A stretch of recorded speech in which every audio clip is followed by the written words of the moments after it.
Pues muy buenos días. Es un honor para mí estar en este congreso que organiza el SEAD. Ahorita platicábamos entre nosotros, pero creo que lo puedo compartir con toda la audiencia para decir que me siento muy afortunado y muy agradecido con el SEAD de que me haya invitado a participar en el congreso como moderador de una mesa, pero especialmente que me haya tocado esta mesa. Porque estoy seguro que va a ser la mejor del Congreso. No solo por la calidad de los panelistas, que ahorita me voy a permitir presentarles, sino porque la temática pues es de primer orden cuando uno habla de educación. Y vamos a hablar del perfil del docente, y cuando hablamos de educación jurídica, del perfil del docente de derecho, que es pues parte de ese binomio esencial que todo proceso educativo tiene que haber, que es profesores, estudiantes. Entonces vamos a hablar de este elemento, de este binomio esencial de todo proceso educativo, cuál debe ser el rol, el papel, cuál debe ser el perfil del docente de derecho en el siglo XXI y especialmente en una época como la que nos está tocando vivir desde hace un año y que pues nos demanda nuevos retos a los profesores. Me voy a permitir presentar a las panelistas y el panelista que, como decía ahorita, pues son de lujo, personas con mucha experiencia en el campo de la enseñanza del derecho y que pues nos van a compartir sus opiniones sobre esto.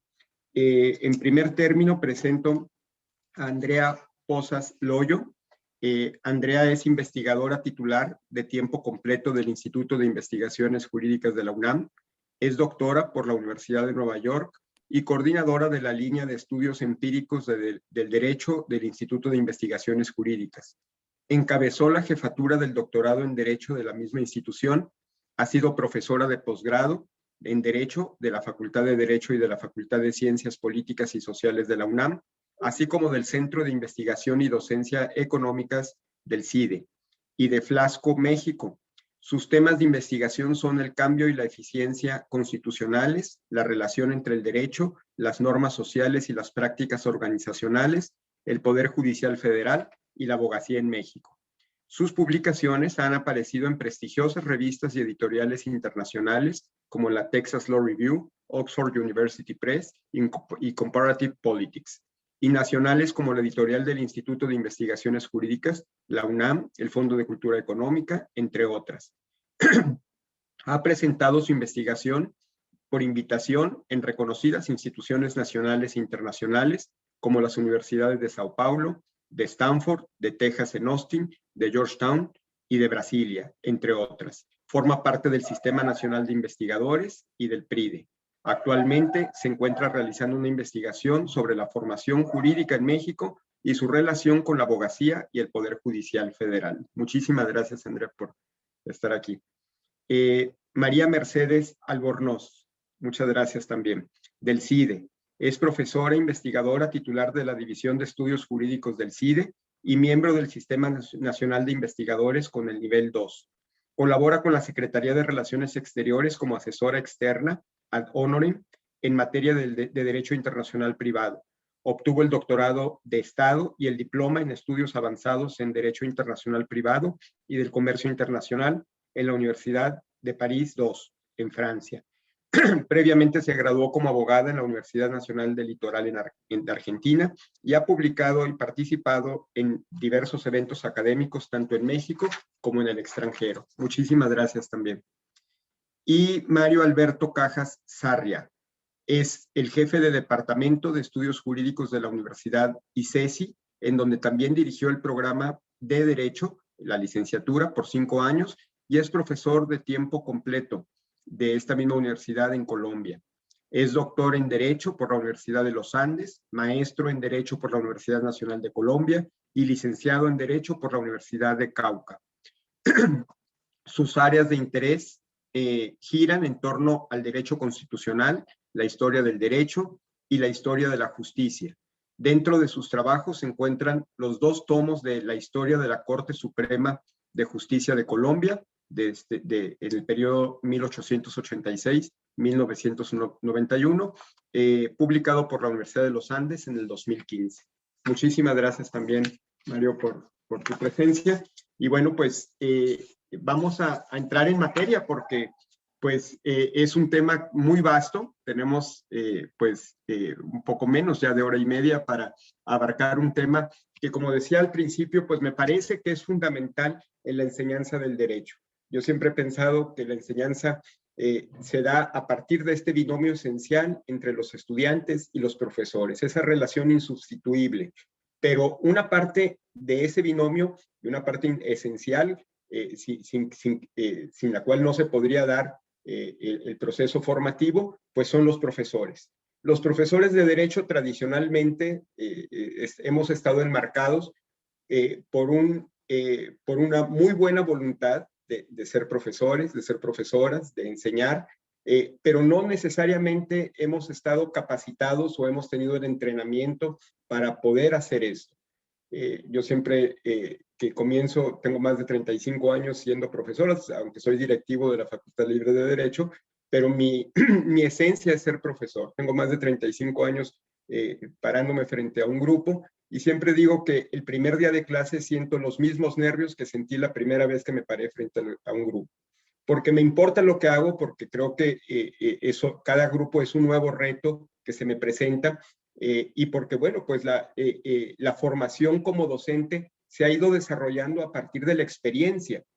Y creo que los nuevos tiempos pues nos demandan nuevos retos, nos demandan nuevos perfiles, nos demandan nuevas habilidades a los profesores, tanto desde el punto de vista tecnológico, pero sobre todo desde el punto de vista humano, de esa interacción que tenemos con nuestros estudiantes. Y por eso la primera pregunta que yo les haría, y que tiene que ver con el título de esta mesa, ¿cuál creen ustedes que debe ser el perfil del docente de derecho en esta época? ¿Cómo ir evolucionando a un perfil que efectivamente se comunique con los estudiantes, no nada más a partir de la transmisión de conocimientos, sino también la transmisión de emociones, de valores, y que todo esto pues va englobado en la formación de profesionales del derecho?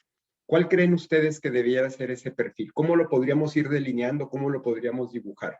Si quisiera no sé quién quisiera comenzar, pero si los tres pudieran dar algunas ideas sobre cómo ir perfilando un boceto de profesor ideal de derecho.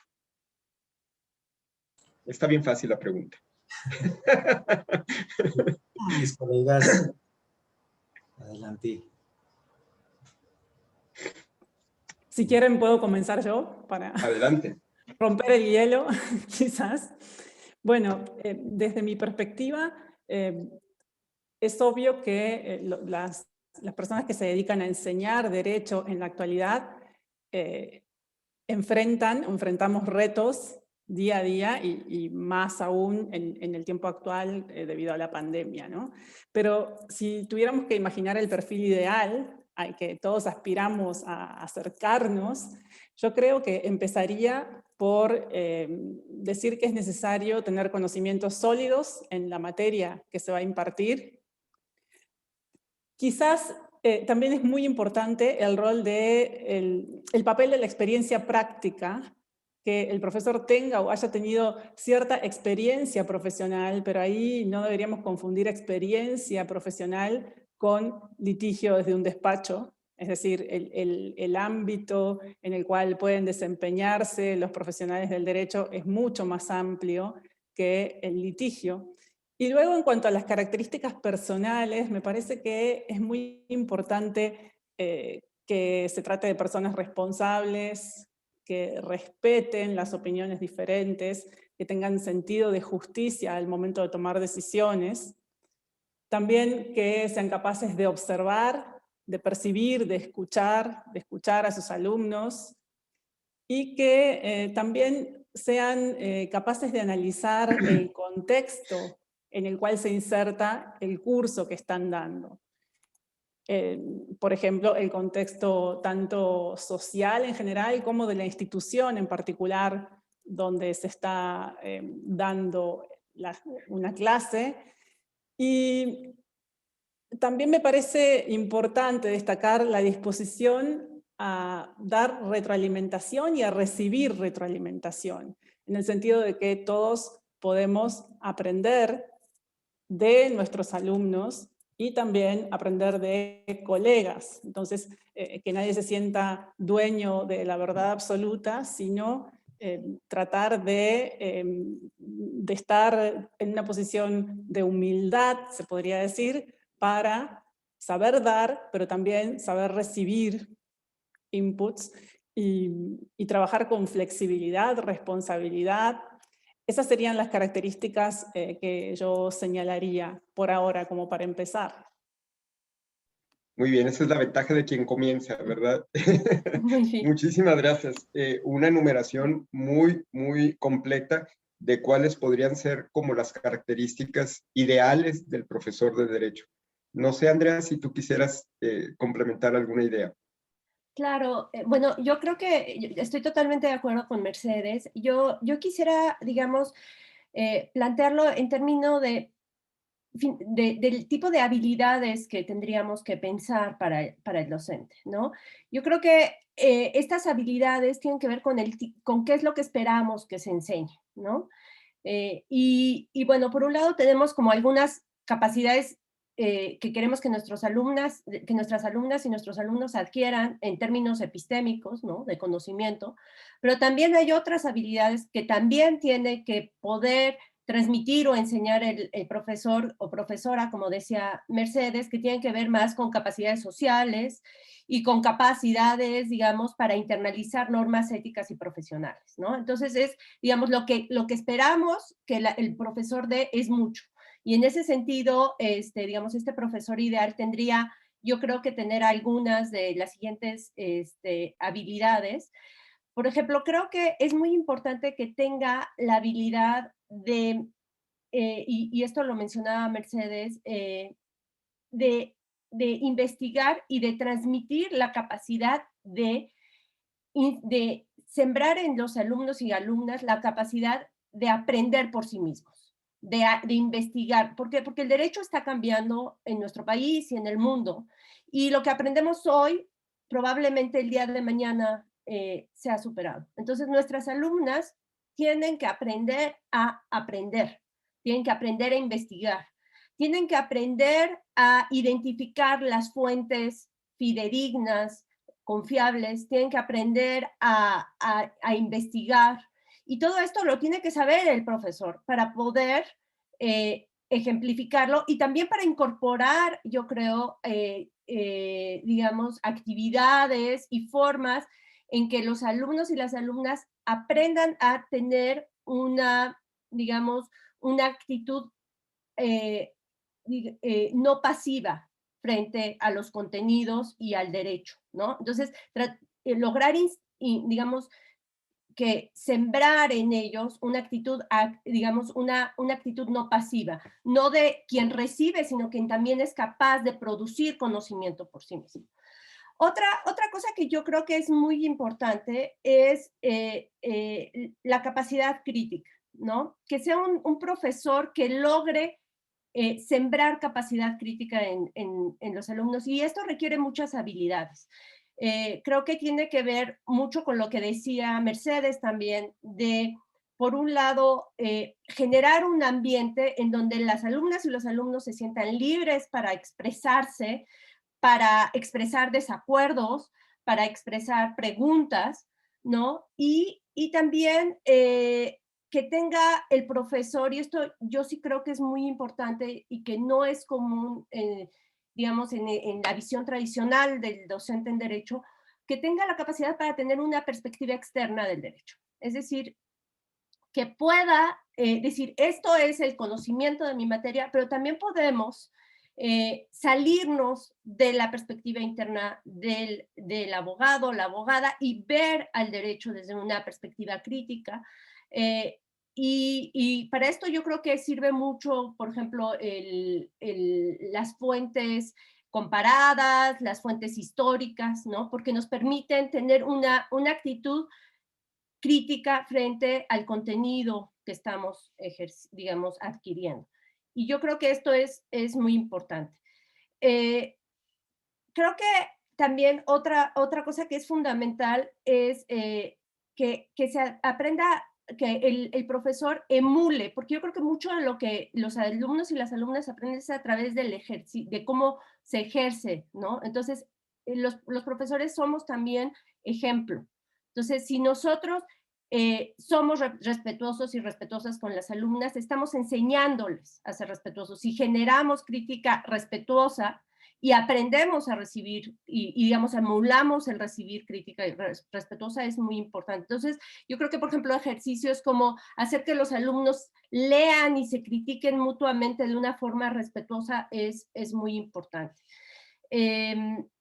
Después, otra cosa que yo quisiera decir es que también hay que, digamos, dentro de estas dos cuestiones que tienen que ver, por un lado, con la capacidad de aprender y tener una actitud activa frente al conocimiento y la capacidad crítica, creo que también, como decía Mercedes, tiene que ver con la posibilidad de saber decir, no sé, ¿no? No sé, y vamos a aprender juntos. Y no tener esta idea de que el profesor o la profesora tiene que ser, saberlo todo, ¿no? Y no reconocer errores, yo creo que esto es también mostrar que cualquier espacio en donde me hacen una pregunta y no sé, es un espacio de posibilidad de aprender y de decir así se aprende y vamos a investigarlo juntos, ¿no? Y de abrir debate y de saber que no es todo dogmático, no hay solo una visión verdadera, ¿no? Creo que eso también es muy importante. Y finalmente, para ya no acaparar más tiempo, sí creo que es muy importante la capacidad, y esta es muy difícil, o la habilidad de las y los docentes de promover en los alumnos la internacionalización de las normas profesionales y de las normas éticas que acompañan a la profesión. Esto creo que es realmente fundamental. Y para ello, yo creo que algunas de las habilidades que debe de tener el profesorado es, bueno, evidentemente el respeto, ¿no? Dentro del salón, como yo decía, pero también el poder incorporar, digamos, materiales en donde se reflexione sobre las responsabilidades y los efectos que tiene el ejercicio de la profesión en una sociedad democrática y la capacidad crítica sobre las propias prácticas que tenemos en las mismas universidades, ¿no? Y, por ejemplo, los alumnos muchas veces están trabajando y empiezan a trabajar desde muy pronto, entonces que identifiquen cuáles son aquellas normas y prácticas, por ejemplo, en los despachos que perpetúan la discriminación, que perpetúan la desigualdad, de qué forma en nuestras propias prácticas hay momentos en que se promueve o se voltea el ojo a corrupción, en fin, yo creo que esto es importante concientizarlo, hablarlo, ¿no?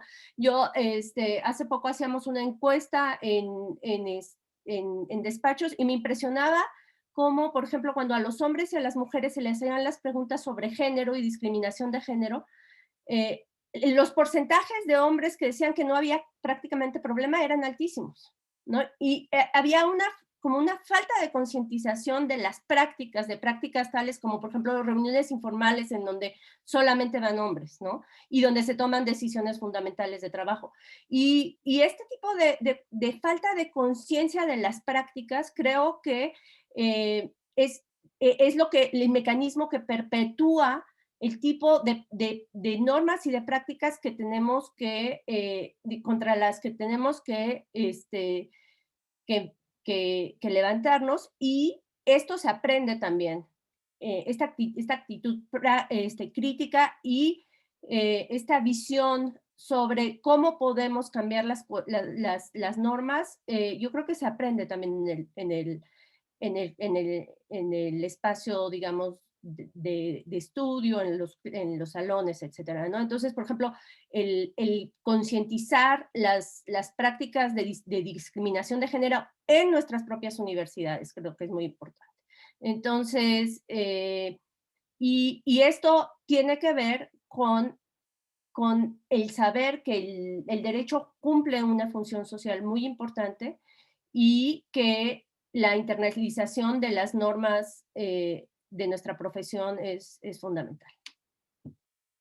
Muchas gracias, Sandra. Pues muy completa también la enumeración de el perfil del docente, partiendo desde las habilidades, pero me quedo mucho con esto último que decías. Creo que los profesores tenemos que asumir la responsabilidad que, además de transmitir un conocimiento que se nos da por el hecho de encargarnos una determinada asignatura, lo querramos o no, somos, testimoniamos valores y transmitimos esos valores a partir del día a día. Entonces, creo que esto es algo que como profesores tenemos que ser muy conscientes, que somos la misma persona, no podemos ser uno los que estamos en el aula y otro los que estamos en el despacho, los que estamos en la empresa, o los que estamos en el Poder Judicial, o los que estamos en alguna otra oficina, porque la persona es la misma. Entonces, las actitudes, los valores que se promueven en el aula tienen que ser reflejo de la vida diaria y tienen que ser reflejo de nuestro ejercicio profesional,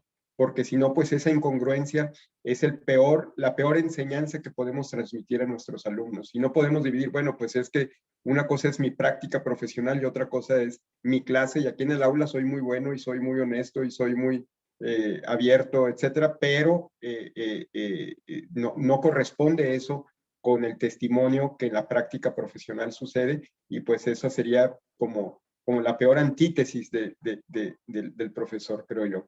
Mario, no sé si tú quieras complementar este pues vasto enlistado de habilidades, de perfil, de actitudes, etcétera, que ya nos han compartido Andrea y Mercedes, pero que seguramente tu experiencia y sobre todo tu visión desde Colombia nos puedas compartir.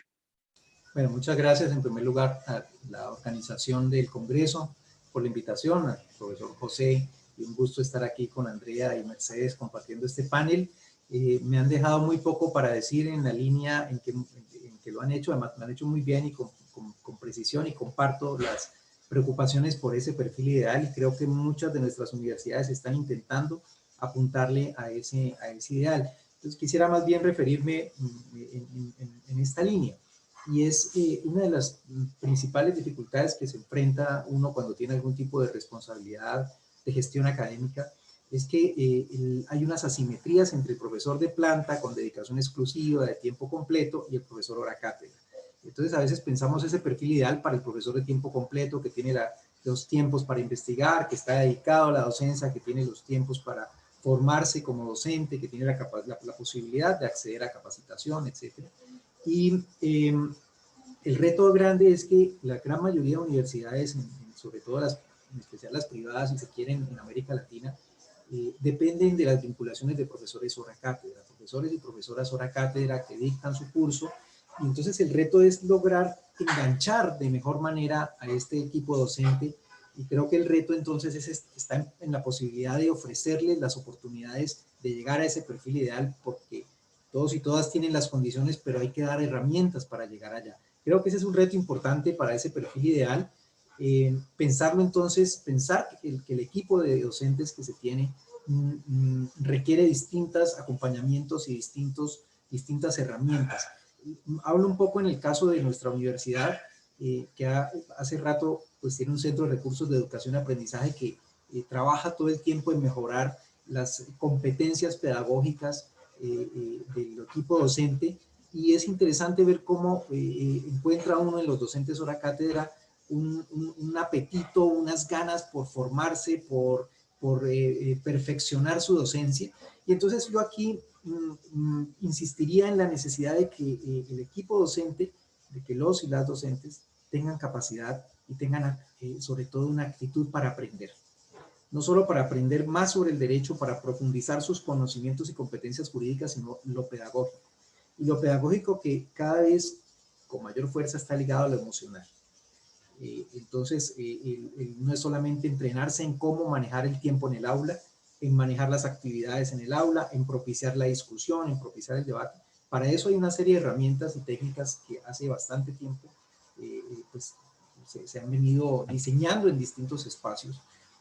esta idea de que la docencia es arte, pero también es técnica, ¿no? De que hay unas condiciones a veces que se tienen, pero que es necesario perfeccionarlas, como por ejemplo en el uso del tiempo en el aula, el trabajo, ahora que tenemos este reto de la virtualidad o de la enseñanza remota, lo sincrónico y lo asincrónico, ¿no? El reto de que el profesor no piense que si en esa hora y 30 de clase no alcanza a hacer todo lo que tiene que hacer, pues que va a quedar limitado en su programa, que las actividades por fuera se pueden hacer, que lo asincrónico es un complemento para lo sincrónico. Y aquí entonces quisiera insistir en este otro punto. Ya dije la capacidad para aprender, dar herramientas para alcanzar ese perfil, y el otro aspecto es el de no dejarle todo al docente. Es decir, creo que también hay que hacer un trabajo curricular muy fuerte. ¿En qué sentido? En que la ética no solamente se puede, la ética profesional no solamente se le puede dejar al profesor o a la profesora de ética profesional. Nosotros acá hace un tiempo incursionamos en unos cursos que llaman EP. Entonces el profesor de civil, de penal, de laboral, la profesora de cualquier área, su curso lo convierte en un curso EP, en un curso en donde hay reflexiones duras sobre la ética profesional, no solamente destellos sobre la ética profesional, ni una enseñanza del código, sino inserta allí. Así como, por ejemplo, en algún momento empezamos a detectar hace varios años las dificultades de competencia en escritura, en lectura y en oralidad con que llegan los estudiantes universitarios. Y entonces se crearon unos cursos que se llaman E, primero cursos de escritura y luego O. Pero no son los profesores únicamente de comunicación y de lenguaje que están a cargo de esto, sino el profesor de penal, la profesora de procesal, que aparte de dictar su curso de procesal y con sus competencias propias del derecho procesal o del derecho laboral, incorporan desarrollo de competencias en escritura, y ahora tenemos los cursos O, que son de oralidad. Entonces creo que el enfoque curricular es vital, porque no se puede tener un currículo, digamos, tradicional, clásico, a veces anquilosado como tenemos en nuestras universidades, y buscar que nos llegue el profesor que revoluciona y que transforma el oficio. Entonces creo que el perfil ideal va muy en la mano de qué tipo de enfoque curricular uno plantea, y en esto pues estoy totalmente de acuerdo con lo que han dicho Andrea y Mercedes.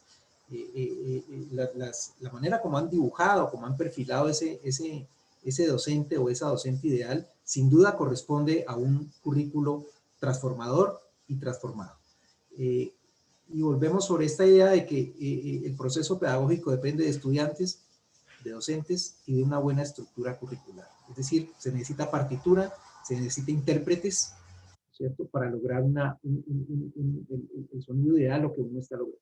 Y cierro con esto, y me excusan que me haya extendido un poquito en el tiempo, ser el último, a veces también uno toma ventaja de ser el último, y es que en el caso colombiano se ha producido una profesionalización de la enseñanza jurídica en los últimos 15 o 20 años, con sus retrocesos, por supuesto, por momentos, liderado principalmente por la universidad privada, por algunas universidades que son llamadas de élite, por algunos estudios muy juiciosos sobre este tema.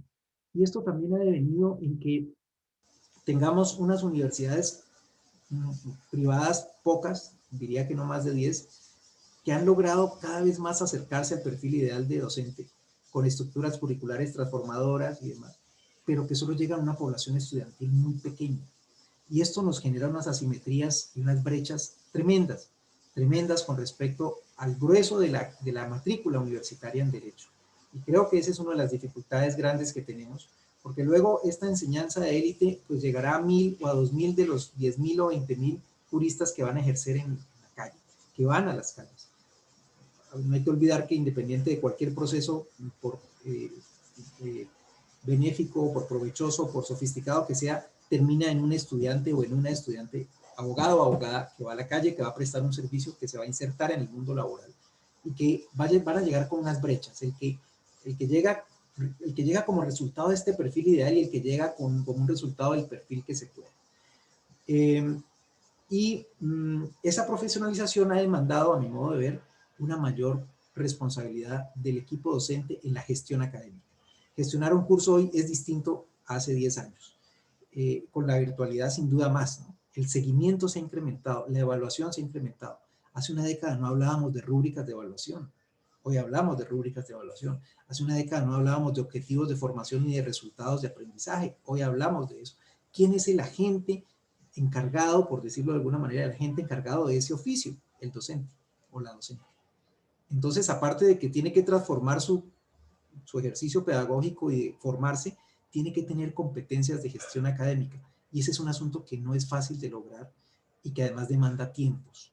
Dejaría allí. Muchas gracias por esta primera ronda.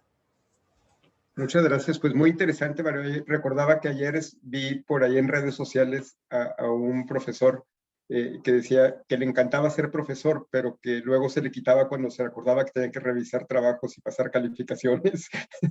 Un poco hablando de esta gestión que pues es parte de las labores del docente. Creo que los tres han coincidido en dos puntos básicos que tanto Mercedes como Mario y también hizo referencia Andrea, al perfil de profesor de Derecho que transmite conocimientos, pero que también es necesaria la experiencia práctica. Y yo he sentido, no sé si compartan mi percepción, pero que hay como una tensión entre estas dos visiones de la enseñanza del derecho. ¿Cuál debe ser la dosis que debe tener la experiencia, la práctica profesional, las prácticas profesionales que los estudiantes hacen? Como decía Andrea hace rato, quizás a veces desde muy jóvenes, desde muy temprana etapa de formación, se involucran en actividades profesionales. Y cuál debe ser como el rol que el docente juega en eso, porque Mario hacía referencia a lo que creo que es la realidad de la mayoría de las instituciones de educación que enseñamos derecho, digamos, perfil de docentes entre profesores de tiempo completo y profesores de cátedra o auxiliares, o como en cada universidad se les llame, quienes por diseño propio, pues ese perfil es de un abogado, de una abogada que trabaja en un despacho, que trabaja en la judicatura, que trabaja en una empresa, etcétera, y que normalmente va a tener ese sesgo de que la formación se debe dar mucho más en la práctica, mientras que los profesores de tiempo completo estiramos más la liga hacia que los estudiantes estén el mayor tiempo posible en la universidad, que lean, que aprendan, que vayan a la biblioteca. Entonces, de pronto se puede generar o se genera una tensión entre estas dos visiones de enseñanza. ¿Cuál creen ustedes que debe ser como el punto medio, o cuál debe ser el rol del docente para que los estudiantes de pronto no se sientan confundidos? Yo de pronto he sentido o he escuchado estudiantes digamos, toman la parte de la versión que mejor les acomode del profesor, que dice, no, vente conmigo al despacho, no importa que faltes a clase, lo que vas a aprender en clase yo te lo voy a enseñar aquí mucho más rápido, y lo vas a aprender en forma mucho más expedita trabajando aquí en el despacho que si estuvieras en clase. Y el profesor de planta que está en la universidad y que dice, no, ese es el momento de formación del estudiante aquí en la universidad. ¿Cuál creen ustedes que deba ser ese punto medio que se debe dar entre la enseñanza del derecho práctica y la enseñanza del derecho, vamos a llamarle teórica, o en el aula, o como le querramos clasificar en esta segunda categoría? Mercedes, si tú quisieras empezar una nueva ronda. Ok, gracias. Bueno, yo creo que es difícil, es todo un reto el tema de lograr un equilibrio en eso. Para empezar, desde la perspectiva de una institución que contrata al personal académico para impartir clases, por ejemplo, en la carrera de Derecho, en una carrera de grado, pero perfectamente podría suceder también en posgrado. Yo creo que lo ideal es tratar de presentarles a los estudiantes distintos tipos de profesores. Es decir, que no se queden con la idea de que hay un único perfil. Y por eso es importante incorporar personas que no están directamente vinculadas a la academia, aunque sí han pasado por las aulas universitarias, pero que tienen quizás experiencia más de calle, entre comillas, y presentar también profesores que tienen más acentuada la formación académica y teórica. Sin embargo, también me parece interesante destacar que al menos en el CIDE, en la experiencia que tenemos en el CIDE, se podría decir que en muchas ocasiones se va borrando esa línea que nos permitiría agrupar fácilmente a los profesores en una canasta o en otra.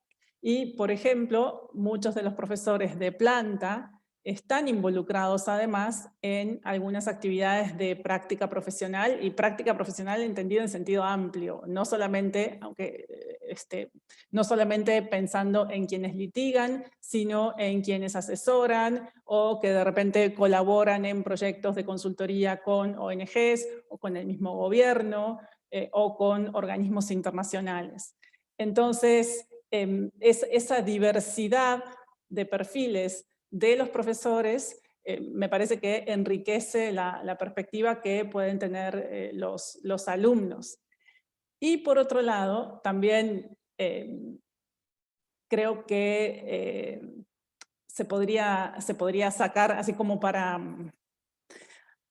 lanzar una idea que quizás merecería ser discutida, pero también hay quienes sostienen que en realidad para enseñar derecho no se necesita tener experiencia profesional, o sea que entendamos profesional en sentido estricto o en sentido amplio, sino experiencia como alumno, como estudiante. Entonces, quien ha sido un muy buen estudiante debería poder, ni bien sale de la carrera universitaria, poder empezar a enseñar. ¿Por qué? Porque ha vivido muy de cerca, bueno, en primera persona, la experiencia de ser estudiante y sabe cómo se sienten los alumnos ante determinadas estrategias de enseñanza de los profesores. Entonces, eso, no sé qué pensarán Andrea, Mario y tú, Jorge, acerca de eso,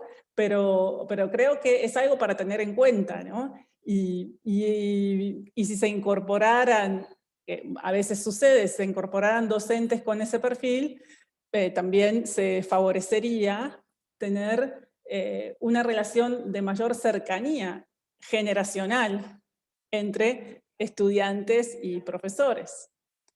Entonces, obviamente no se puede tener una planta docente completa así, pero quizás en aras de la diversidad y de tratar de buscar perfiles diferentes, quizás podría no descartarse el hacer incorporaciones de ese tipo. Y en el caso del CIDE, las experiencias han sido positivas en ese sentido.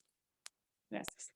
Muy interesante porque coincido plenamente en esa, pues en esa mezcla, ¿verdad? Que hace pues un cuerpo docente ideal, porque estamos hablando del perfil del docente, pero quizás tú llevaste la discusión un poco más amplia, hablar del cuerpo docente, o sea, cómo diseñar un cuerpo docente, cómo integrar un cuerpo docente que tenga ese espíritu de cuerpo, ese espíritu comunitario, que podamos juntos ver el mismo objetivo, que es la formación de nuestros estudiantes, y esa mezcla que tenga pues esta diversidad de perfiles, ¿verdad? De todos tipos, tanto de edad, de género, de actividades profesionales, de intereses, etcétera. Y eso es lo que yo creo que hace pues rica una institución, un cuerpo docente, que precisamente hace que los estudiantes puedan ver en ellos pues una inspiración profesional y no un encajonamiento para saber que simplemente pues su destino va a ser litigantes o va a ser abogados de empresa o va a ser miembros de la judicatura o de cualquier otra actividad pública, sino que puedan ver en ellos pues distintas profesiones jurídicas a las cuales se puedan dedicar. Creo que lo que tú estás diciendo es fundamental y esta característica, digamos, de juventud que en ocasiones pues naturalmente en muchas instituciones, creo yo, hay una especie de que el profesor llega y se sienta en su silla y difícilmente se quita, ¿verdad? Es como hay un derecho de antigüedad, ¿verdad? Entonces, en donde pues los profesores jóvenes no siempre tienen la posibilidad de ir acercándose a ser profesores titulares de una materia fácilmente. Yo creo que eso es un perfil que tendríamos que explorar mucho más las instituciones, de incorporar profesores jóvenes, porque son inspiración para los estudiantes por esa brecha generacional que se cierra, ¿verdad? Muy interesante tu aportación. Andrea, no sé si tú qué piensas al respecto sobre esta integración de un cuerpo docente que pueda mezclar perfiles entre profesores prácticos o profesores que están constantemente en la práctica y profesores que por su perfil están más, digamos, direccionados a la parte, a la parte teórica. Bueno, a mí me parece muy interesante. Yo quisiera, para responder a esto, retomar algo que dijo Mario antes, ¿no? Yo creo que sí que se requiere esta integración, y ahorita desarrollaré un poquito más cómo pienso yo esta integración, pero creo que algo que es fundamental es que para que funcione bien, sí tiene que haber un respaldo acá, digamos, institucional para generar, digamos, una especie como de marco común de capacidades y de profesionalización. Entonces, yo creo que sí podemos integrar distintos perfiles, pero sí siempre con un apoyo y un acompañamiento institucional que permita la formación de los profesores y no solo la actualización de los contenidos, sino también y sobre todo digamos, el poder aprender y tener digamos, estas capacidades de las que hablaba Mario. Yo creo que eso es fundamental. A mí, la verdad es que con respecto al derecho en México en particular, me preocupa mucho cada vez que hablo con mis alumnos. Me acuerdo mucho que en el posgrado en Derecho muchas veces tenemos alumnos que ejercen una profesión, ¿no? Que están haciendo un doctorado, pero que trabajan o que han trabajado en distintos ámbitos de las profesiones jurídicas. Y algo que me preocupa mucho es que a menudo se escucha, y esto también desde la licenciatura, como una cosa es lo que te enseñan en la escuela y otra cosa es el derecho, ¿no? Esta visión dicotómica. Y a mí eso me parece muy preocupante y me parece que dice mucho de nuestro derecho y que es algo que contra lo que debemos de luchar. ¿Por qué me preocupa y por qué creo que dice mucho de nuestro derecho? Me preocupa porque creo que esto tiene que ver, por un lado, con el tipo de derecho que se enseñaba. Tiene que ver tanto con lo que se enseña, ¿no? Y lo que se enseñaba, y también con lo que es el derecho. Entonces, la primera parte de esta dicotomía tiene que ver con cómo se enseñaba el derecho, ¿no? Entonces, se enseñaban los códigos, esta cuestión como muy dogmática, muy tradicional, ¿no? Y entonces, eso es lo que se enseña. Y claro, eso tiene poco que ver con lo que es, ¿no? Entonces, para quitar esta brecha, lo primero que tenemos que hacer es dejar de enseñar así, ¿no? Entonces, incorporar un poco lo que decía Mario, ¿no? Que también mencionaba Mercedes, de tener en nuestras escuelas de derecho un derecho vivo, un derecho que no sea el derecho de los textos memorizados, ¿no? Sino un derecho vivo donde se discutan los dilemas éticos, por ejemplo, donde se incorpore la discusión sobre el quehacer del derecho, y que además yo creo que, y esto por ejemplo el CIDE lo ha tenido y es de un modo muy exitoso, las clínicas, ¿no? La incorporación de las clínicas en las escuelas de derecho es muy importante. Entonces se va rompiendo esta brecha de lo que se enseña como una cuestión casi platónica, ¿no? Como que no tiene poco que ver con la realidad y lo que es el derecho. Entonces yo creo que hay que traer el derecho vivo a las escuelas. Yo creo que esto es lo primero. Y también y esto, digamos, me preocupa también y creo que tiene que ver con cómo es el derecho, es que, bueno, hay una idea, como les decía, de las prácticas de cómo ejercemos el derecho, ¿no? Y entonces yo te voy a enseñar a cómo cómo moverle, cómo se hace en la práctica en mi despacho, ¿no? Cómo de facto se aproxima uno, cuáles son. Y aquí hay que tener cuidado con el mensaje que mandamos a los alumnos, ¿no? Y cómo promovemos y reproducimos esas prácticas. Entonces yo creo que este discurso de lo que es de jure y lo que es de facto es peligroso, porque sí reproduce una idea de que, bueno, el derecho realmente no es así, ¿no? Entonces, y yo creo que hay que tomarnos el derecho en serio, porque el derecho es central, ¿no? Y cómo nuestros alumnos viven el derecho, finalmente, pues de ello va a depender el futuro del derecho en nuestro país, ¿no? Y bueno, en cada uno de los países latinoamericanos. Entonces, yo sí creo, y del mundo, yo sí creo que el tomarnos el derecho en serio, el mostrar que el derecho y que digamos, que ese aprendizaje es central, yo creo que es muy importante y que quienes demeritan el estudio del derecho en ese sentido de, ay, bueno, eso no importa, lo que importa realmente, hay que tener cuidado con ese discurso. Y como les decía, sí dejar de tener un derecho alejado de la práctica, unas escuelas alejadas de la práctica, un profesor que da siempre su misma cátedra, ¿no? Y que fuerza a los alumnos a memorizarse las tesis, ¿no? Y que realmente lo importante es hacer de la enseñanza y de la práctica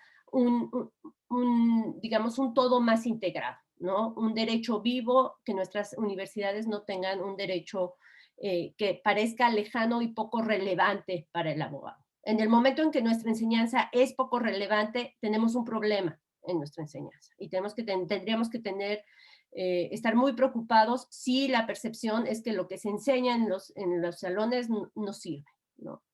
Entonces, a mí esta dicotomía sí me preocupa y la escucho mucho, la verdad, sí me parece serio. Y como les decía, lo de las clínicas, de verdad, creo que es central. Creo que tiene que ver también con enseñar la responsabilidad de la abogacía, la responsabilidad social y que se vea, que lo ejerzan, que se pueda ejercer desde las instituciones académicas y que se enseñe en las instituciones académicas estas responsabilidades sociales. Muchas gracias, Sandra. Pues creo que has dado en el clavo en un punto que creo que todos hemos escuchado, quienes nos dedicamos a esto, ¿verdad? Esta discusión, he escuchado, como tú bien decías, a muchos alumnos, exalumnos, que llegan a la facultad y me dicen, bueno, es que en el despacho me dijeron que, bueno, una cosa es lo que se enseña en clase, pero lo importante es lo que vamos a ver aquí en el despacho, o lo que vamos a ver aquí en el juzgado, o lo que vamos a ver aquí en la empresa, como si, y yo siempre me pregunto, bueno, ¿y qué acaso esos miembros del despacho o esos jueces no pasaron por alguna institución educativa y no estudiaron alguna vez en un aula? ¿Por qué tiene que haber ese divorcio, esa separación, esa dicotomía, como tú bien decías, entre la práctica y la teoría, si le pudiéramos llamar así? Que desde mi punto de vista no es nada más teoría. Me parece, recuerdo una frase de un profesor que decía, no hay nada más práctico que una buena teoría, ¿verdad? O sea, porque una cosa es hoy y en la era de la tecnología, pues tener un formulario de una demanda, pues uno simplemente la baja de internet. Recuerdo cuando yo estudiaba, decía, bueno, es que ¿cómo vas a salir de la universidad sin ni siquiera saber dónde están los juzgados, ¿verdad? Pues ahorita con el Waze uno puede saber dónde está el juzgado, no es lo más importante saber dónde está el juzgado o dónde está una determinada dependencia pública. Lo importante es qué es lo que va a contener esa demanda o ese escrito que se va a presentar ante una dependencia. Pero creo que el mismo gremio alimentamos esta separación entre la práctica y la enseñanza en el aula. Y estoy completamente de acuerdo, que creo que las instituciones tenemos un rol que jugar en ser creativos para que desde la enseñanza, desde el aula, se esté alimentando esta visión práctica, pero siempre iluminada, digamos, por los conceptos que los estudiantes deben desarrollar, deben aprender, esas habilidades que deben ir desarrollando. Mario, no sé cuál sea la experiencia en Colombia sobre esta separación, cuál sea el perfil de docentes. Ya nos hablabas tú ahorita de que no es muy distinto a lo que vivimos en México con profesores de cátedra o auxiliares, o la denominación que en distintas universidades tomen, y los profesores de planta, y que de alguna manera pues ya desde ese perfil se puede dar esta separación, o es más difusa. ¿Cuál es la experiencia que tú has tenido en este campo? Muchas gracias. Yo coincido con Andrea y con Mercedes de nuevo en la importancia de la diversidad en las plantas docentes. Importante que haya gente que esté en la judicatura, gente que venga del ejercicio profesional, y así están compuestas la gran mayoría de nuestras plantas docentes en el país. Pero creo que aquí cobra mucho sentido una conversación que teníamos con un decano de Derecho. Decía, yo no quiero que a la universidad llegue lo peor de la calle, porque muchas veces llegan las peores prácticas, ¿no? Entonces el ejercicio profesional irreflexivo, etcétera. Entonces decía, el reto es traer de la calle, es decir, que lo mejor que haya en la calle, no lo peor, beba de lo mejor que tiene la universidad. Esa distancia entre los prácticos y los teóricos se podría salvar si el práctico empieza a notar que la fundamentación es vital para su ejercicio, que conocer, por ejemplo, más de argumentación jurídica le ayuda a mejorar su propio ejercicio profesional, que puede entender que hay mejores métodos para llegar a hacer las cosas y transformar aquello que de manera mecánica ha venido haciendo a lo largo del tiempo, que no hay mejor manera de lograr la creatividad en un abogado o una abogada que incorporar metodologías de aprendizaje activo, que si en vez de poner a leer un texto y a memorizarlo, estoy poniendo un ejemplo caricaturesco, por supuesto, piensa en un problem-based learning, en un aprendizaje basado en un problema, si en lugar de pensar en que se aprendan tal o cual concepto, logra hacer un juicio simulado, luego hacer un juego de roles dentro del aula, si logra utilizar estas herramientas de aprendizaje activo, no solamente va a lograr un mejor desempeño en sus propios estudiantes, sino que además va a terminar formando además abogados y abogadas más competentes para el ejercicio práctico de la profesión. Es decir, que todas estas herramientas de aprendizaje activo mejoran las competencias para el ejercicio profesional por oposición a simplemente la repetición de reglas o de prácticas, la repetición de prácticas irreflexivas, que el pensamiento crítico contribuye a un desempeño profesional mucho más exitoso que aquel que no se hace de este modo. Entonces, yo diría que además esta tensión entre los prácticos y los teóricos se evidenció, fue más evidente, fue más palpable con este proceso de profesionalización que les comentaba. Colombia, por ejemplo, llega relativamente tarde a los doctorados en Derecho. Los doctorados en Derecho en Colombia no tienen más de 2 décadas. Entonces, las plantas profesorales en general no estaban compuestas por personas con formación doctoral. Y muchos de estos doctorados, o algunos de estos doctorados, por supuesto, tienen la preocupación por la investigación, pero algunos de estos por mejorar la docencia, la manera como se hace docencia. Y tradicionalmente estos doctorados le apuntaban a la teoría jurídica, pero también personas que estaban formadas en otras disciplinas como derecho administrativo, penal, laboral, derecho privado, incursionan en estas formaciones doctorales, pasan por comunidades académicas que tienen diferentes preocupaciones por el aprendizaje del derecho, por la investigación jurídica, y eso de alguna manera termina impactando los modos como se imparte el derecho. Entonces también va generando un efecto beneficioso en general en las comunidades jurídicas, no solamente en las comunidades académicas. Pero esta brecha sigue existiendo y es un reto continuo, es un desafío. Creo que tratar de acercar a los prácticos o a las prácticas a una vida académica, a unas preocupaciones reflexivas, se logra a través a veces de aspectos que son aparentemente sencillos, ¿no? Y a veces en ese rol que tiene uno como con responsabilidades de gestión académica, como decirle a un docente, presénteme su programa de su curso. Si es, digamos, alguien que se mueve en la práctica únicamente, que viene ejerciendo una docencia en alguna otra universidad y que está interesado en hacerlo en la universidad donde uno trabaja. ¿Cuáles son los objetivos de formación? ¿Cuáles son qué busca usted con su curso de Derecho Penal? ¿A dónde quiere llegar? A tal lado. ¿Cómo va a llegar? ¿Cuáles son sus herramientas? ¿Cuál es su programación sesión a sesión? ¿Qué ha pensado aquí para lograr esto? Y ese ejercicio dialógico es muy beneficioso. Y muchas veces estos docentes que están en la práctica terminan agradeciendo que las instituciones les den esas posibilidades de pensar su curso más allá de la repetición o de la reproducción de los casos exitosos o no exitosos de su práctica profesional. Eso por un lado. Sin duda lo de las clínicas también ayuda mucho, y aquí iba a decirlo, me faltó decir esto. Esa profesionalización se ha dado principalmente en las áreas más teóricas del derecho y no ha irrigado lo suficiente a las otras áreas. Se ha irrigado, pero no lo suficiente.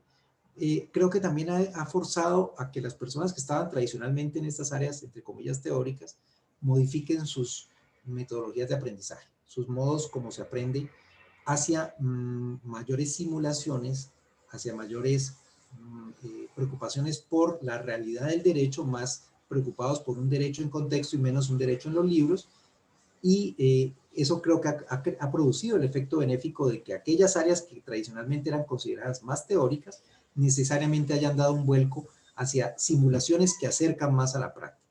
Entonces creo que ahora más que todo el reto es traer a los prácticos y a las prácticas hacia reflexiones académicas, pedagógicas, hacia darle sentido a lo que se hace.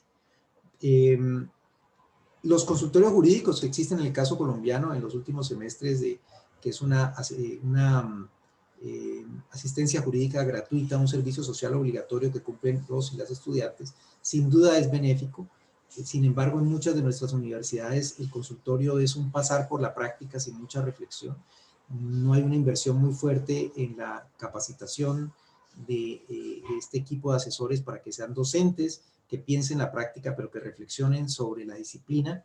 Nosotros estamos en una disciplina y en un oficio, que es el derecho, pero hay casos exitosos de algunas de nuestras universidades que han incorporado, por ejemplo, mejores modos de evaluar el consultorio jurídico, mejores modos de hacer un seguimiento, de vincular en el mayor sentido que esos semestres en donde están dedicados a atender personas de escasos recursos económicos, en los casos más dramáticos, además que suelen ser los de más difícil acceso a la justicia, que no solamente entiendan que es un servicio social, por supuesto eso es central, pero que entiendan que esa atención que están llevando a cabo allí es parte de su formación profesional, que están atendiendo personas de carne y hueso, que están solucionando sus problemas, que están siendo un instrumento para mejorar el acceso a la justicia. Y ese seguimiento de esa mayor intervención y ese mayor anclaje de los consultorios, sin duda, es un componente fundamental para avanzar en superar esa brecha entre lo teórico y lo práctico. Gracias. Pues muchísimas gracias, interesantísima también la participación y la experiencia colombiana en este sentido y bueno, esto que tú hablabas de cómo apenas hace pocos años se han ido incorporando profesores con grados de doctor a los cuerpos docentes, pues nos habla un poco de lo que decía hace rato Mercedes, cómo lograr una buena mezcla de profesores, una buena combinación de profesores con mucha experiencia, tanto práctica como docente, con grados académicos, con profesores jóvenes que por definición quizás les va a faltar esa experiencia docente y grados académicos, pero que incorporan también al cuerpo de profesores pues juventud, una visión más fresca, una cercanía con los estudiantes, y pues de todo esto creo que el resultado debe ser muy positivo. Hay muchas preguntas que ya nos están haciendo, pero bueno, creo que todavía podríamos tener tiempo para una, quizás dos, pero yo creo que cuando mucho una pregunta genérica más, y después pasaríamos a algunas de las preguntas que quienes nos están siguiendo están haciendo y que me parece que van a despertar interesantes reflexiones también. Pero bueno, yo me gustaría, hay como dos grandes temas que son antagónicos y no sé si vayamos a cubrir los dos, pero creo que en una época como la que estamos viviendo, particularmente en este último año, en donde hemos estado trabajando la mayoría de las universidades, creo que en el mundo, a través de sistemas electrónicos, a través de la virtualidad, pues se pone a prueba en una buena medida como la estabilidad emocional también de los profesores y de los alumnos. hemos visto en redes sociales, hemos visto experiencias que han tenido tanto estudiantes como profesores, de situaciones que se han dado a partir pues, de esta experiencia virtual. Y ahorita pues se ha discutido mucho y se ha hablado mucho de la estabilidad emocional y del cuidado emocional de los estudiantes, y quizás no hemos reflexionado tan suficientemente el otro lado de la moneda, digamos, el cuidado emocional de los profesores que sienten que están hablando a una computadora, que no siempre los estudiantes tienen las cámaras prendidas y que sienten que simplemente están hablando a una máquina. ¿Cómo ven ustedes, qué opinión les merece el cuidado emocional de los profesores, de las profesoras que hoy en este momento, en el año 2021, estamos impartiendo clases, y cuáles deberían ser como los cuidados que deberíamos de tener en este sentido? Bueno, empiezo, ya hemos seguido este orden. A mí me parece que es muy, muy, muy importante que las instituciones tomen cartas en ese asunto. Es decir, como decía recién José, se ha hablado mucho acerca del aspecto emocional con respecto a los alumnos. Sin embargo, también es esencial tomar en cuenta qué sucede con los profesores, y en ese sentido creo que hay mucho por hacer desde el punto de vista institucional. Por ejemplo, tratar de crear espacios de diálogo, espacios para compartir experiencias entre profesores, también talleres, incluso la generación de ciertos documentos como lineamientos o protocolos. En el caso del CIDE, por ejemplo, hay un documento de lineamientos específicos para la enseñanza remota, que se va perfeccionando a medida que avanzamos en esta situación de pandemia. Ahora, cabe aclarar que la educación en línea es algo que ya tiene cierto tiempo desarrollándose. Sin embargo, bueno, lo novedoso es que ahora nos hemos visto forzados a avanzar en un paso más acelerado en ese sentido. Y muchos de nosotros hemos pasado por la experiencia de estar dando una clase, por ejemplo, por Zoom, con pocos alumnos con las cámaras encendidas, o hacer una pregunta y que no haya respuesta del otro lado, y eso puede ser bastante frustrante también para los profesores. Entonces, ahí, más allá de lo que pueda ofrecer la institución, creo que es importante que la propia persona que está a cargo del curso explote al máximo las herramientas de diálogo y trate de convencer a sus propios estudiantes acerca de la importancia de que ellos participen de manera activa, de que haya reacción de parte de quienes están tomando la clase, y que esto también se relaciona con el protagonismo que ellos mismos deben tomar de manera general, más allá del contexto actual, en su propio aprendizaje, ¿no? Autorresponsabilizarse por su aprendizaje, ir reflexionando acerca de cómo van aprendiendo, ver qué estrategias les sirven o les funcionan más, o qué estrategias correspondería descartar. Por ejemplo, si uno toma sus propias notas, o si vamos a esperar a que una compañera quizás nos pase los apuntes que ha tomado en clases, y luego tratar de revisarlos pocos días antes del examen, o si por el contrario vamos a estar participando gradualmente de manera activa en las clases, y ya cuando llegue el examen no tendremos inconvenientes. Por ejemplo, eso desde la perspectiva de un alumno. Y finalmente diría que el docente tiene que tratar de propiciar un entorno de empatía, pero con responsabilidad. Es decir, ahí también puede ser difícil cómo lograr el equilibrio, ¿no? Hasta dónde somos flexibles para comprender la situación grave por la que están pasando los alumnos, y nosotros también, sin dejar de lograr los objetivos que se han trazado al inicio del curso. Porque también tenemos la responsabilidad de que un alumno que sale de determinada materia o de determinado curso tenga los conocimientos mínimos. O sea, conocimientos tanto teóricos como prácticos, si se ha dado un enfoque de aplicación práctica además a la materia. Entonces, hay un gran reto y creo que las instituciones pueden, de manera exitosa, ir acompañando ese proceso, interesándose tanto por los profesores como por los alumnos. Muchas gracias, muy interesante y bueno, creo que es un signo de los tiempos que tenemos que ir observando y creo que hay mucho trabajo, como tú bien dices, por hacer. Andrea, no sé si tú quisieras complementar algo de esta idea. Sí, bueno, yo, a ver, estoy totalmente de acuerdo con Mercedes y esto no podría enfatizarlo más. Creo que de pronto en México hay una tendencia a depositar mucho en los individuos y realmente es muy importante el acompañamiento, digamos, de las instituciones. Yo creo que, por ejemplo, la generación de protocolos es fundamental, ¿no? No podemos esperar que las y los docentes tengan sobre sus hombros digamos, el poder responder a todos digamos,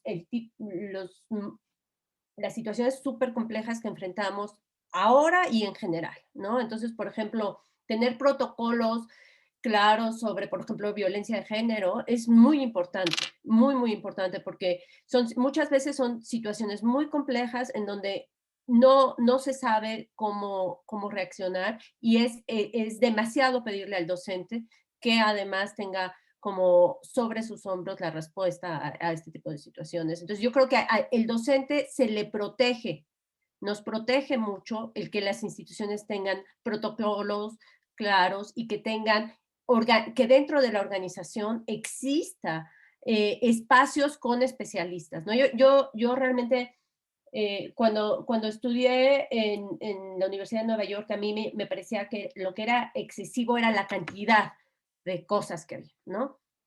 Entonces tenían la oficina de psicólogos, y todo estaba normado, ¿no?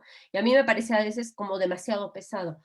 Pero ahora como profesora me doy cuenta la gran ayuda que esto significa, ¿no? Entonces, en la universidad muchas veces teníamos, y yo lo enfrenté como cuando era ayudante de asignatura y después lo he enfrentado también como profesora y cuando estuve en el instituto a cargo del doctorado, que se requiere tener un grupo, un apoyo de un especialista, por ejemplo, psicólogo, ¿no? Una psicóloga o un psicólogo. Y esto no todas las instituciones lo tienen, ¿no? Es muy difícil. Yo, por ejemplo, cuando yo era, cuando daba clases como ayudante y de pronto los alumnos desaparecían, ¿no? O sea, dejaban de ir. Entonces, claro, en Estados Unidos los chicos se les saca de sus familias, se van a vivir allá y están completamente solos, ¿no? Y sí es importante que la institución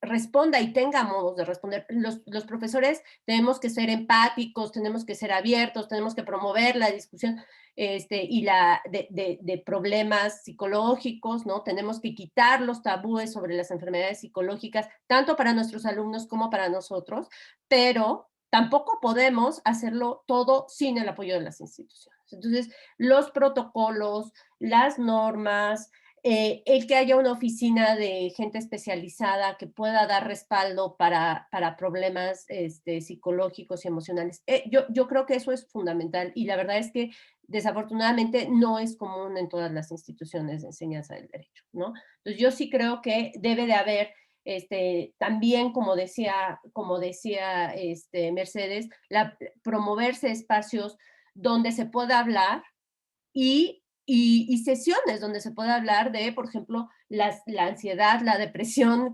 digamos, hay una cuestión de cultura, el estrés, ¿no? A mí me impresionó, y esto en la encuesta que les narraba que realizamos en la primera pregunta, me impresionó, por ejemplo, cuando se les pregunta a los miembros del Poder Judicial y también a abogadas y abogados, los niveles de estrés que tienen, ¿no? La sensación de que no tienen control sobre cómo pueden ejercer.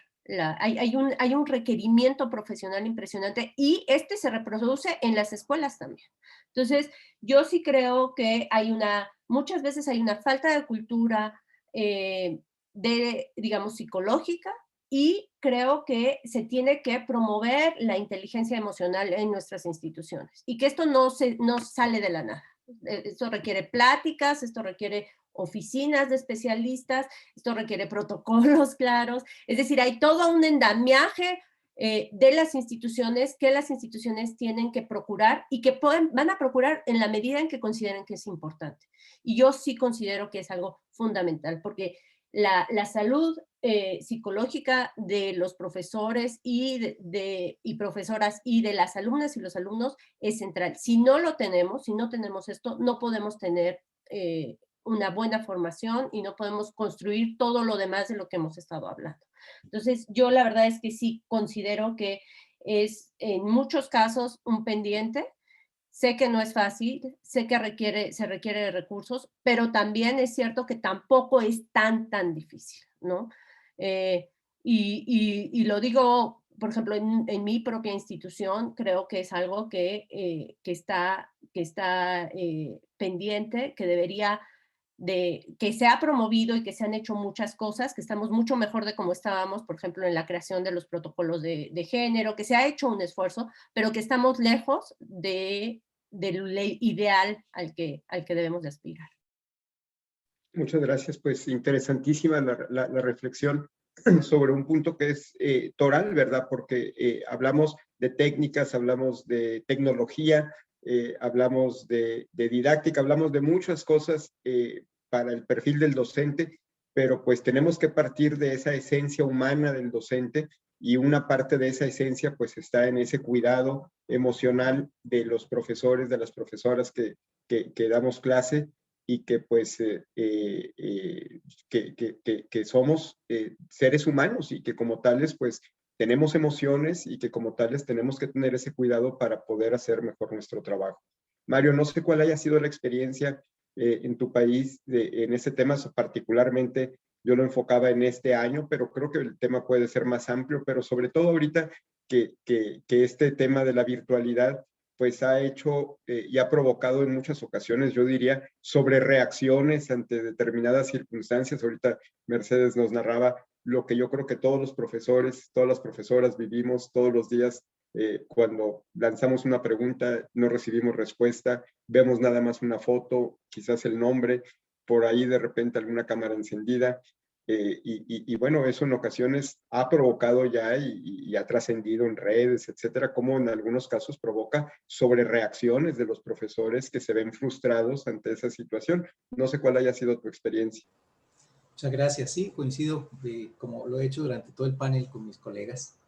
En el caso colombiano, sin duda, y en eso comparto la idea, creo que el grupo más desatendido es el de los y las docentes en términos emocionales en la pandemia, el más desatendido en general, porque a pesar de que los y las estudiantes no han sido atendidos como, o sea, siempre se puede mejorar y hay lugares, instituciones que tienen recursos, que tienen experiencia, que tienen diseños institucionales, protocolos, que pues muy fácilmente reaccionaron a ese acompañamiento. En el caso nuestro, al igual que se ha mencionado aquí el CIDE y otras instituciones, pero otras que no lo pueden hacer, que no tienen las condiciones ni tienen la experiencia.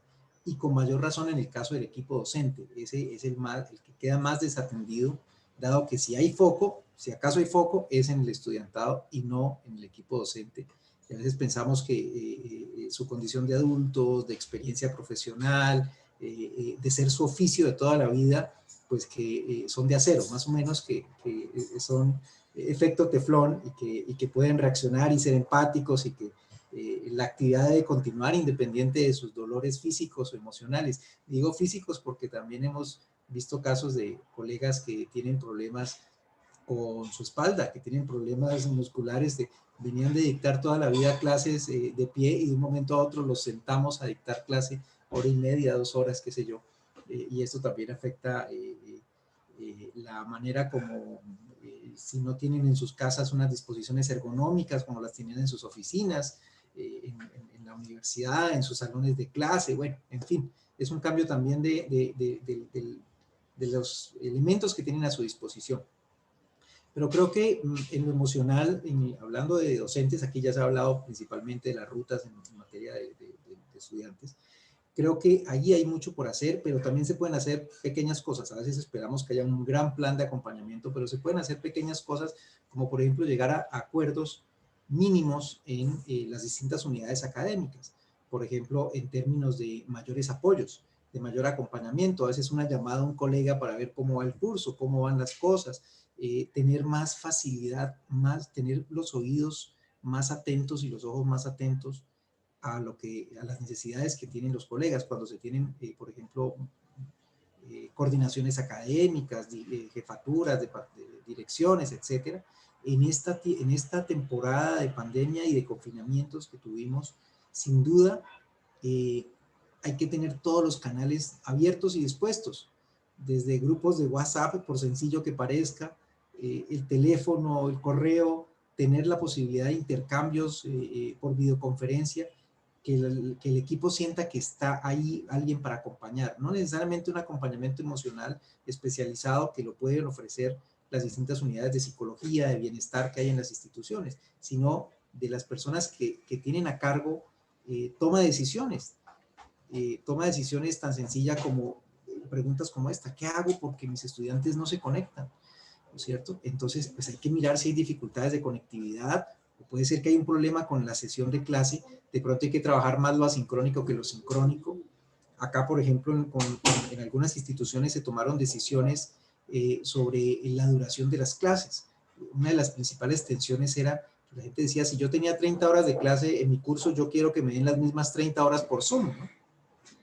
Entonces, en una discusión sobre, en términos pedagógicos, está bien que uno traslade 30 sesiones presenciales en donde se trabaja interactivamente a unas sesiones de Zoom, cuando estas videoconferencias no están diseñadas para que la gente se siente por horas y horas a hablar y otros a escuchar. Entonces, pues decisiones como que la sesión presencial se tiene que disminuir en el tiempo, y ese tiempo no presencial tiene que ser trabajo asincrónico. Claro, eso es más trabajo para el docente, porque tiene que hacer más seguimiento, tiene que hacer los foros en las plataformas de e-learning, tiene que asignar más actividades, de pronto tiene que tener un grupo unos foros a través de WhatsApp, o tiene que utilizar otras herramientas. Pero ese tipo a veces de consejos, de acompañamientos, son un apoyo emocional importante que como digo, estoy siendo minimalista, pero a veces dejamos de lado esas pequeñas cosas que se pueden hacer y que están a veces a nuestro alcance, sin descuidar, por supuesto, las otras preocupaciones institucionales.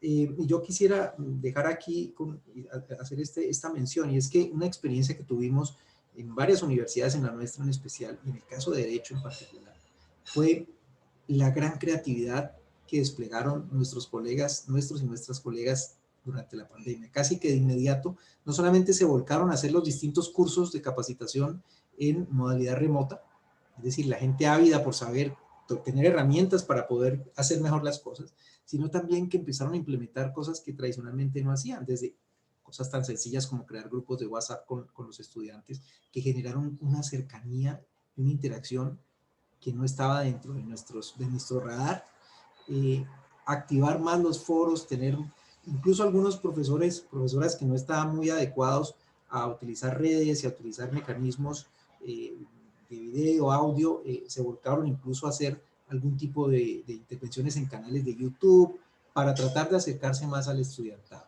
Entonces, pues realmente eso habla muy bien del amor por el oficio, de las ganas de hacer las cosas, y entonces ahora la respuesta institucional y la respuesta de los colegas y de las colegas pues tiene que ir en esa misma línea, ¿no? De cooperar para que los procesos se lleven a cabo en un tiempo que no es difícil, que no es nada fácil, un tiempo que es bastante complejo. Pues muchísimas gracias. Nos quedan muy pocos minutos y hay varias preguntas y todas muy interesantes. Entonces, quizás para tratar de abarcar las más posibles, si cada una, pues solo uno de los y las panelistas nos hicieran el favor de responder para tratar de abarcar el mayor número de preguntas. La primera la hace el maestro, el doctor Eduardo Román, querido Eduardo, que nos está siguiendo, y hace una pregunta muy retadora. Dice que si tuvieran que contratar personal docente y fueran a emitir una convocatoria con el perfil deseable, ¿qué cambiaría en esa convocatoria si la hubieran lanzado antes y después de la pandemia? Es una pregunta que creo que nos interpela, ¿verdad? Entonces, ¿qué cambiaría si tuviéramos que publicarla en el periódico? A ver, tráeme la última que publicamos. ¿Qué cambiaríamos ahí de la redacción de esa convocatoria? Bueno, yo rápidamente, lo único que agregaría es expresamente que manejen de manera eficiente las tecnologías de la información y de la comunicación. Es lo que agregaría. Bueno, lo demás, toda la cuestión de habilidades relacionadas más con la docencia de manera general y con el perfil, con las habilidades personales e interpersonales o microhabilidades del profesor, o sea, ya estaría contemplado. Y agregaría esto de la tecnología. Muy bien. ¿Alguna idea rápida, Andrea, Mario? Bueno, alguna que parece muy sencilla, pero difícil de medir, que estaría como en el ideal, ¿no? Como de, bueno, ¿a quién necesitamos? Y la respuesta casi que es inmediata. Alguien que tenga capacidad para adaptarse. Y es bien difícil porque es como la pregunta que nos hacemos todos, ¿no? Ninguno de nosotros sabía qué tanto podía adaptarse a una pandemia como esta. Y lo que pues hemos tenido que demostrar es qué tanto hemos podido resistir y hemos podido adaptarnos. Y es una pregunta difícil en una convocatoria, porque ¿cómo medir qué tanto una persona está dispuesta a adaptarse? Pero yo creo que hoy es más fácil hacer la convocatoria que hace antes de la pandemia, porque hoy ya tenemos elementos para saber decirle a la persona, ¿cierto? Bueno, ¿cómo le fue con la pandemia? ¿No? ¿Qué tanto le tocó hacer? ¿Qué tanto estuvo dispuesto en el caso de nosotros como docentes que hemos tenido que hacer 1000 maromas para adaptarnos? Muy bien, ahí van dos elementos adicionales a la convocatoria. Andrea, ¿algún elemento adicional que tú agregarías?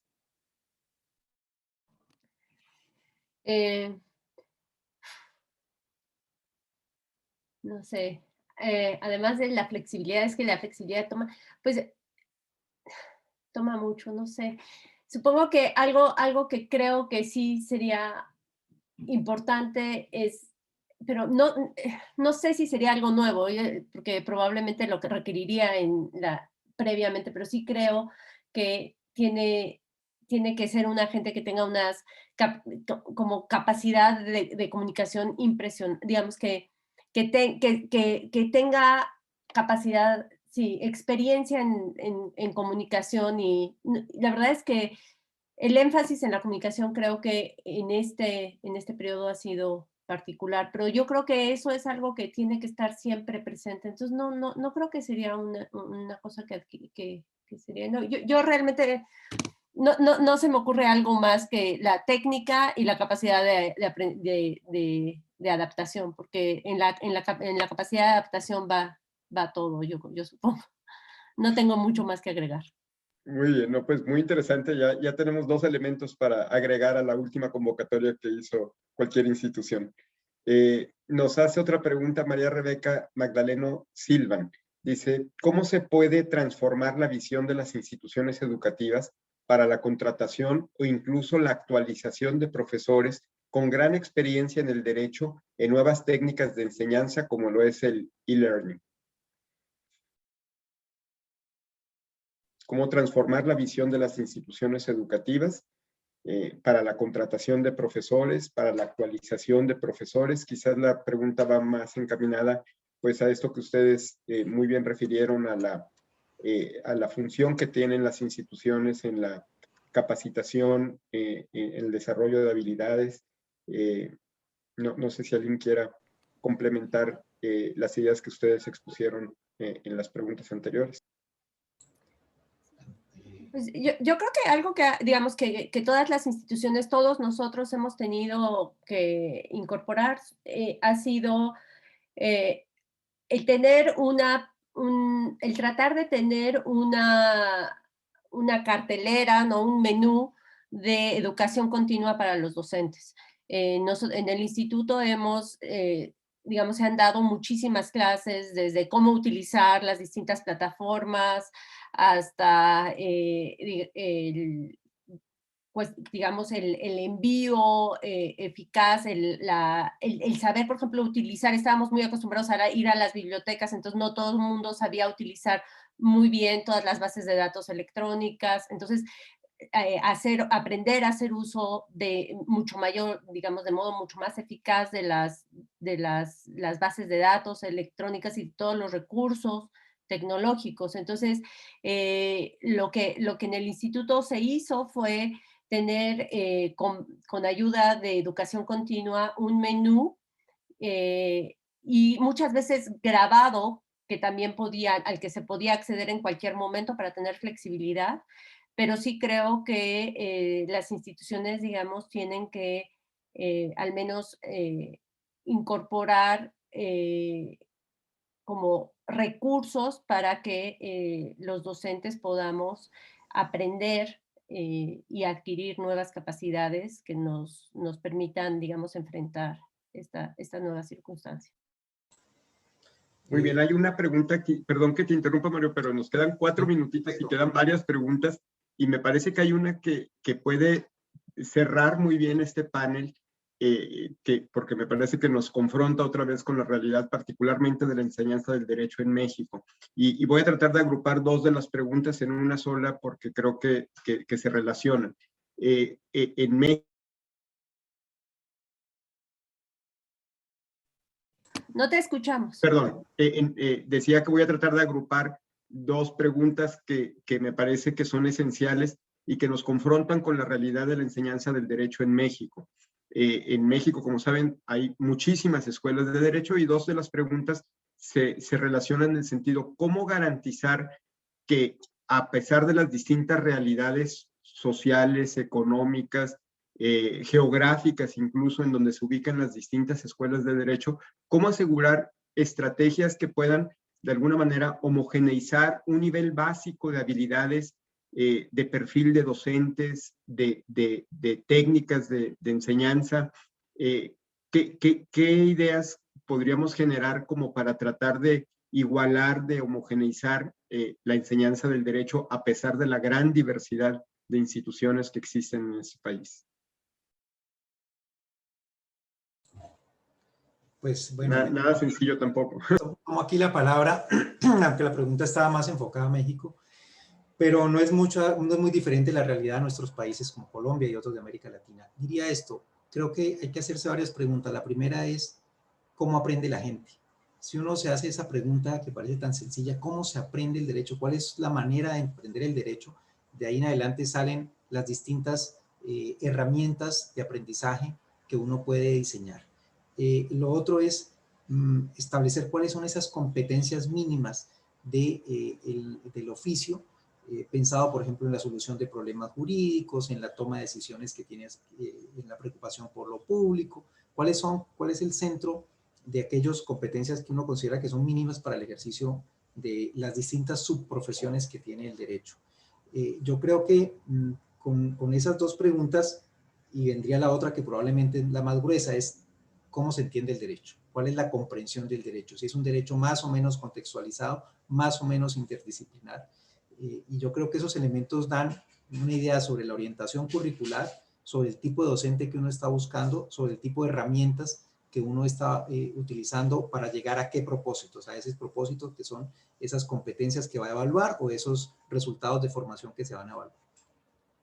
Pues antes de que nos corte el sistema, la guillotina de las 11:30, yo sí quisiera aprovechar este minutito para agradecer al SEAD la oportunidad que me dio de estar en este panel, de aprender de estas panelistas, de este panelista expertos en la materia. De veras que me siento muy afortunado de haber estado en esta mesa, porque creo que aprendí muchísimo. Gracias por las ideas que nos compartieron, por su experiencia. Creo que después de este panel, pues tenemos pues todo un reto, todas las instituciones educativas, todos los que nos apasiona la enseñanza del derecho, en el seguir capacitándonos, en el seguir desarrollando nuevas habilidades y particularmente en esta época tan retadora que nos está tocando vivir. Muchísimas gracias a Andrea por tu presencia, Mercedes, Mario, muchísimas gracias. Creo que hemos tenido una mañana pues rica de ideas y que seguramente nos dejan reflexionando y nos van a dejar reflexionando por un buen rato a todos los que nos encanta y nos apasiona esta gran profesión que es la docencia. Pues muchísimas gracias. Son las 11:30 y tal como nos lo han pedido, pues justo terminamos esta mesa agradeciendo a todas, a todos los que nos acompañaron y que no espero que haya sido provechoso, porque más bien estoy seguro que fue una mañana muy provechosa de aprendizaje para todos, para todos. Muchísimas gracias. Y espero que muy pronto podamos volver a coincidir. Muchas gracias. Gracias.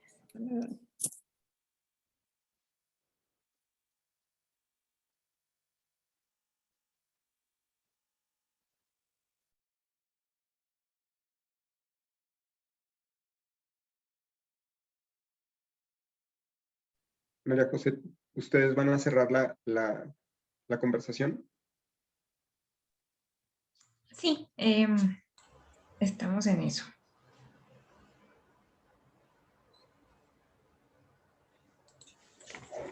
¿Ya estamos fuera o todavía nos están escuchando? Hola, soy Gaby acá, les saludo desde el SEAD. Sí, ya estamos fuera del aire. Ya. Ah, bueno. Muy bien. Bueno, pues, Sí, ya podemos mover. Sí, nos quedamos así todos. Exacto. Qué padre, Pancho, de veras que me Hola, siento hola. súper ¿Me suertudo. Soy un suertudo de haber estado aquí con ustedes esta Ay, mañana. Tomé qué nota de placer, todo gracias.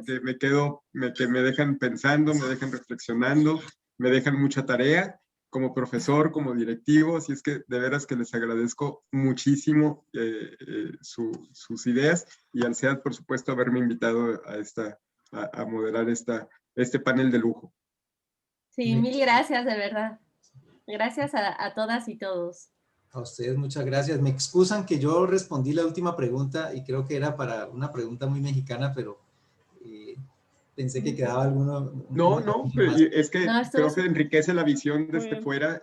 La pregunta era muy, digamos, traté de englobar dos preguntas porque hablaba pues de las distintas realidades sociales, económicas, geográficas, incluso, y también había una pregunta que, por ejemplo, cómo desarrollar habilidades, capacitación, etcétera, en la realidad que ustedes bien mencionaron de profesores con contratos de tiempo completo, con contratos eventuales, es decir, hay una diversidad, ahora sí que podemos decir, hay toda una ensalada de posibilidades aquí en México, así es que tu visión creo que fue muy provechosa para cerrar la discusión. Sí. Muchas gracias. María José, bueno, pues muchísimas gracias. Pues no me queda nada más que agradecerles, disfruté mucho escucharles. Entonces, pues muchas gracias, los invito a que se den la vuelta en el Congreso si tienen oportunidad, porque pues las agendas de todos están apretadísimas, me imagino. No, ya voy a estar, tengo un examen profesional al rato a las 12, pero después del examen ahí estaré. Muy bien, pues me quedo encantada, muchas gracias. Muchas gracias a ustedes. Cuídense Hasta mucho. luego. Un Bye. abrazo. Adiós. Chao. Justo. igualmente. Adiós.